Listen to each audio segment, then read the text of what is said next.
Welcome to the Rim Break Rodeo. We hope this video helps. You'll start by confirming support and getting playback going. Open the Crunchyroll episode and sign in if needed, because PyP only activates during active playback. Once the video is playing, you can use the video controls or a right-click menu to trigger picture-in-picture. Different browsers show different names, so look for PyP or an icon.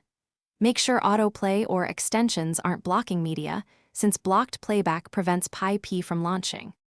Once done, activate picture-in-picture using the on-video PyP icon or a double right-click when controls are visible. Some browsers require a second menu click. You can then drag and resize the PyP window and, on some platforms, pin or lock its position so it won't be obscured.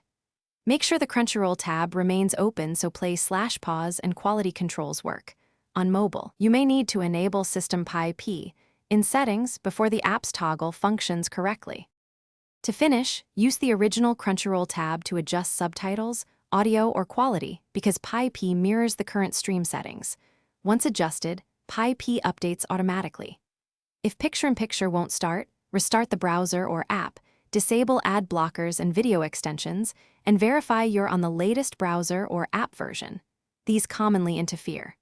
Finally, on mobile, make sure System PyP and background playback permissions are enabled. That resolves most remaining issues, and keep.